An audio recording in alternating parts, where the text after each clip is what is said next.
Hey guys, welcome to another video of MaxiAspie, and today guys I'll be talking about how I overthink things. So the title of this video is I'm Overthinking, and I think it is a thing that not only I do myself a lot, but a lot of autistic people do as well.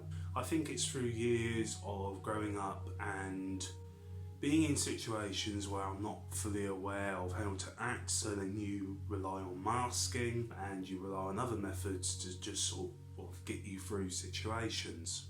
And therefore from that you then build up anxiety, and that is obviously a condition all in itself, and that can build up to anxiety conditions, depression and amongst other things. And the reason I'm making this video is again to spread awareness to the fact that autism is a condition, and many autistic people have difficulty of interacting and going through day-to-day life, and because of that it can cause other conditions such as anxiety and depression. And overthinking can be as simple as thing is, oh, am I doing this task correctly? Should I do it like this? Should I do it like that? Have I said something to someone? Have I upset somebody? Have I said the wrong thing in this situation? Am I doing something right? Am I meant to be at this location at this time? Did they mean this? Did they mean that?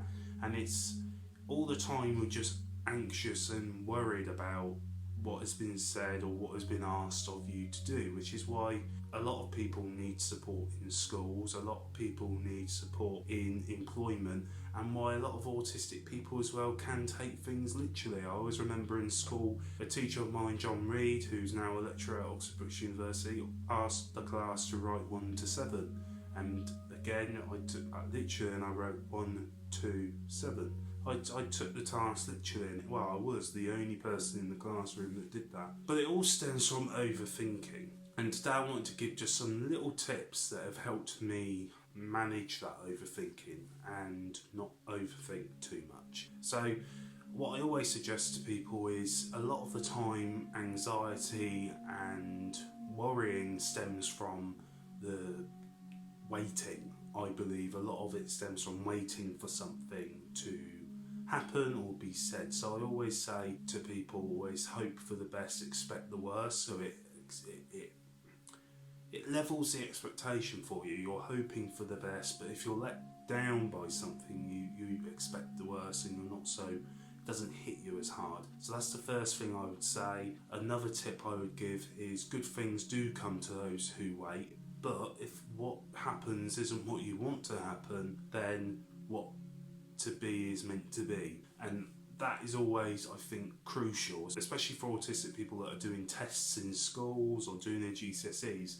You know, those things I would really hang on to, or if they're going for a job or anything like that, really hang on to them. Another tip I would give is, if you're thinking about it this much and you know that you overthink, they're probably thinking about it this much, if not at all. So it's always to be self-aware that you are probably over worrying about it too much, which is what I do all the time, and it's hard to say to yourself at the time that is the situation. I'm the world's worst for it. You know, there's been times where I've let it get to me and it's affected my sleep and everything else, and looking back, and this is another tip, you know, majority of the time take account of how many times you look back and think, why did I worry about that? Why was I up at ridiculous time at night worrying about that? So, you know, learn from those experiences, take them on board. And the last tip I would do as well, and it's something that we never do, but compare it to a situation that you was in before. How that situation went, how worried you got about it, and what was worse, was it the event or the worrying? Because if you can look at more events where actually the worrying was a lot worse than what actually ended up happening, you'll be able to prioritise what is important and is it worthy of worrying about. For instance, when I was in year 5, I had that year 5 teacher that gave me a green box. She said to me, anytime you get a bad thought, I want you to write it down, put it in the box, and then we'll talk about it at the end of the day, and if it's not relevant anymore, we'll throw it away.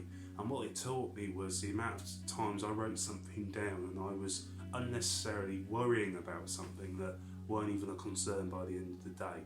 And it's always drawing in comparison as well to what is going on, what we could be worrying about, what we could be going through, and even though at that time we necessarily don't want to hear that or it's not really helpful, it is always worth considering, okay, but this could be happening, or that could be happening, or this could be happening, and we're worried about that at that certain point. I'm not saying just stop worrying about it, because that will never happen, but it's always important to be able to draw a comparison to those things, learn from our past experiences of what we're worried about, and not to let it get to us to the degree where you're losing sleep over it, but also it's affecting you more than what the actual outcome would be in the end. So guys, I hope you enjoyed this video. I hope it was informative. If you've got any questions or any comments, please put them down below. And guys, as always, thank you for watching. Take care and goodbye for now.